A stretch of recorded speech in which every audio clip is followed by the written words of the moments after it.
En alguna ocasión tuvimos la posibilidad de hacer un encuentro con familias jóvenes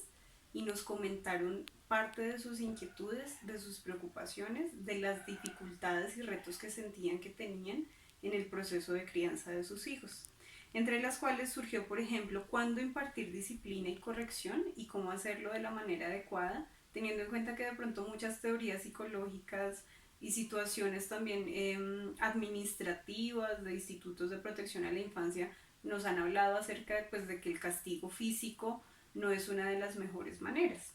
Otra de las situaciones que surgió también como preocupación de estas familias jóvenes era el tema de cómo transitar hacia la autonomía, teniendo en cuenta que también muchas veces cuando delegamos asuntos importantes o del cuidado de sí mismo o del cuidado de otros o del cuidado de la casa, incluso del entorno de nuestros hijos, pues sentimos como el miedo, el temor y la inseguridad de que no lo van a hacer bien o que incluso se pueden hacer daño a sí mismos o a otros. El asunto de la corresponsabilidad, es decir, cómo poder entregar también ciertas libertades, pero que ellos también respondan de una manera adecuada ante esos espacios que se van generando en donde no hay tanto control de papá, de mamá o de los cuidadores. Otra de sus preocupaciones fue acerca de los rituales de iniciación,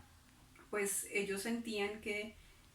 hace muchos años o en la época en que ellos fueron criados había unos rituales muy claros acerca de cuando un niño pasaba la etapa de ser niño a ser hombre y cuando una niña pasaba su etapa de ser niña a ser mujer, pero que ahora con el asunto de las orientaciones de género diversas y la orientación sexual diversa, pues no sabían cómo hacer o cómo abordar estos temas y cómo hacer esos rituales de iniciación y paso de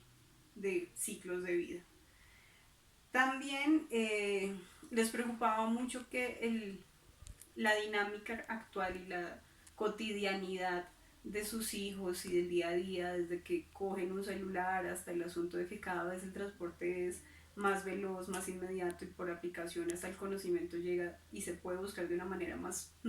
rápida y más ágil, pues generara en ellos como esa sensación de inmediatez y esa impaciencia y esa ansiedad que les genera en últimas una dificultad para desarrollar la paciencia y para desarrollar la posibilidad de esperar a.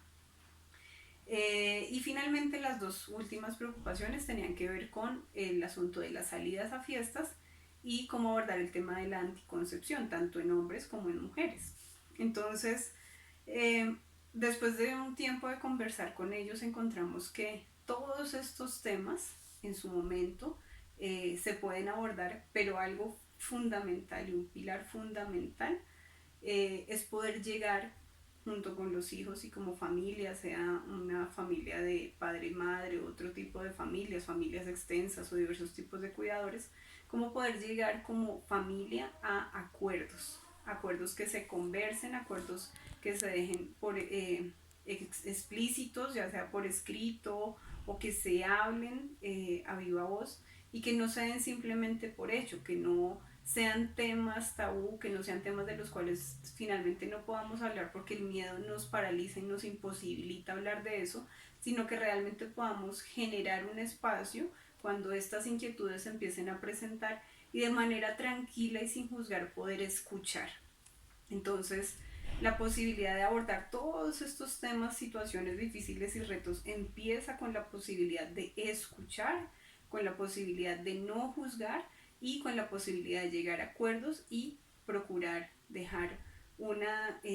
dentro de esos acuerdos un acuerdo de cómo hacer para que esos acuerdos se cumplan. Suena chistoso, suena reiterativo, pero así es. Entonces no es solamente llegar a acuerdos, sino también establecer